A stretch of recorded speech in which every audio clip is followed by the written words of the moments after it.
प्यारे विद्यार्थियों, नमस्कार। स्वागत है आपका आपके ही अपने YouTube चैनल संस्कृतानुराग पर। विद्यार्थियों, आज मैं NCERT द्वारा संचालित 8वीं कक्षा की संस्कृत की पाठ्य पुस्तक रुचिरा तृतीयो भाग के 10वां पाठ नीति नवनीतम का अध्यापन कार्य सरलतम विधि से कराने जा रहा हूँ।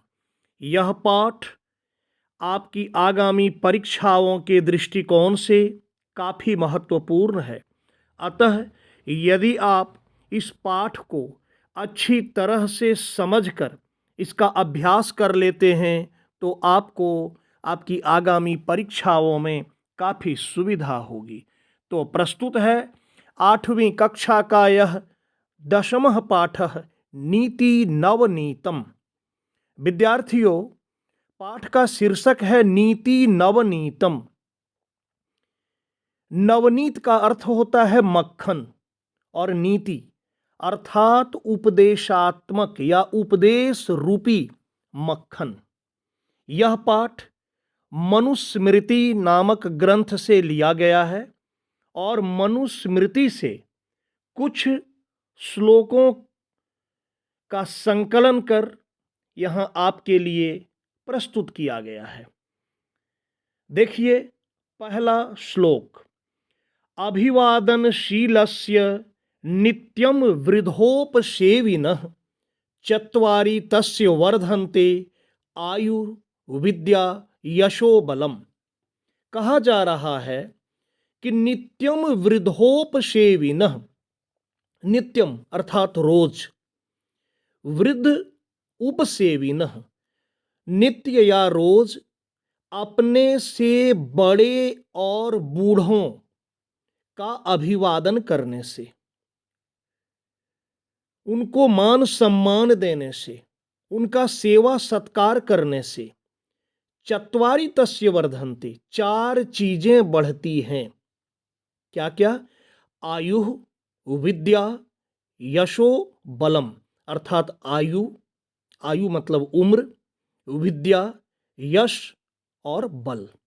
एक बार पुनः इस श्लोक का अर्थ आप संक्षेप में देखिए कि अपने से बड़े बूढ़ों को नित्य अथवा रोज अभिवादन करने से 4 चीजें बढ़ती हैं: आयु, विद्या, यश और बल।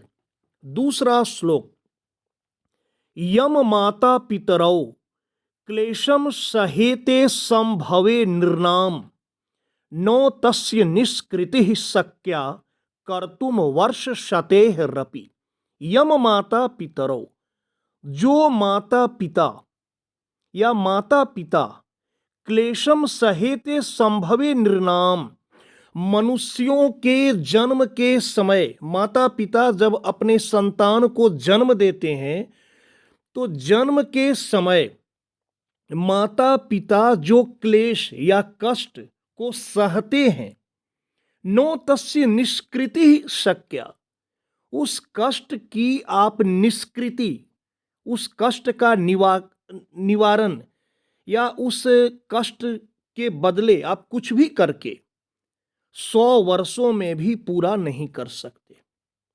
एक बार पुनः देखिए इस श्लोक को कि माता पिता अपने संतान या मनुष्यों के जन्म के समय जिस कष्ट को सहते हैं, उस कष्ट का निवारण या उस कष्ट के बदले आप कुछ भी करके 100 वर्षों में भी आप उस कष्ट का बदला नहीं चुका सकते।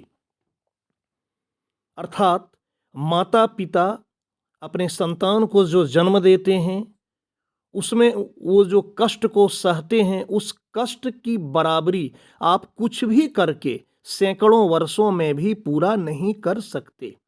तीसरा श्लोक। तयोर नित्यम प्रियम कुर्याद आचार्यस्य च सर्वदा ते स्वेव त्रिषु तुष्टेषु तपः सर्वम समाप्यते।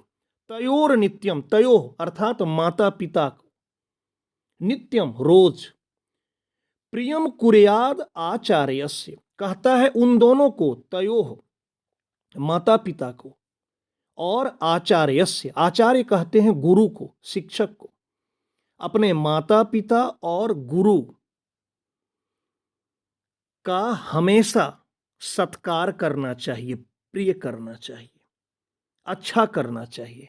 क्योंकि ते स्वेव त्रिषु तुष्टेषु अप, ते स्वेव, उन तीनों के संतुष्ट होने से, उन तीनों के खुश होने से, किन तीनों के, माता पिता और गुरु या आचार्य, इन तीनों के संतुष्ट होने से या खुश होने से, प्रसन्न होने से तपः सर्वम समाप्यते, संपूर्ण तप समाप्त हो जाता है। मतलब आप यदि इन तीनों को प्रसन्न करते हैं तो आपको कोई तप करने की आवश्यकता भी नहीं है। सबसे बड़ा तप, सबसे बड़ी तपस्या यही है कि आप अपने माता पिता और गुरु को प्रसन्न रखें। अगला श्लोक, चौथा श्लोक, सर्वम परवशम दुखम सर्वम आत्मवशम सुखम एतत् विद्या तत्समासेन लक्षणम सुख दुःखयोः। सर्वम परवशम दुखम, सर्वम सब कुछ, परवशम जो दूसरे के अधीन हो वह दुखदाई होता है, वह दुख का कारण होता है। जो काम पराधीन है, जो आपके अधीन नहीं है, जो दूसरे के अधीन है, जिस पर आप दूसरे के भरोसे हैं, दूसरे पर डिपेंड करते हैं, वह हमेशा दुखदाई होता है, दुख का कारण होता है। सर्वम आत्मवशम सुखम, और जो काम आपके खुद के अधीन है, आपके वश में है, वह सुखदाई या सुखकर होता है। एतत् विद्या तत्समासेन लक्षणम सुख दुःखयोः।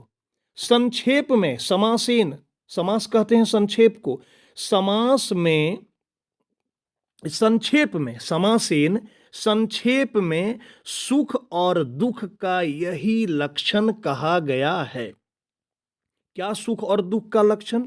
कि जो काम आपके अधीन है वह सुखकारी है, और जो काम दूसरे के अधीन है वह दुखदाई या दुख का कारण है। संक्षेप में यही सुख और दुख का लक्षण बताया गया है।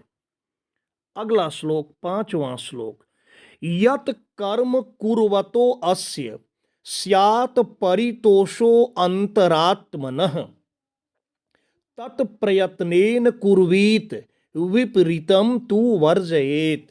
कहा जा रहा है यत कर्म, जो काम, कुर्वतो अस्य, करने पर, स्यात् परितोषो अंतरात्मनः, जिस कार्य को करने से, जिस काम को करने से आपकी अंतरात्मा, आपका अंतर्मन, आपका हृदय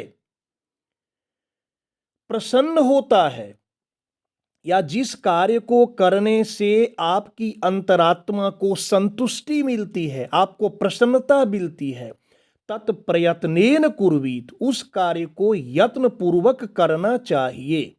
विपरीतम तु वर्जयेत, और इसके विपरीत अर्थात इसके अलग कार्य जो है वह वर्जित है, वैसे कार्य को मना किया गया है।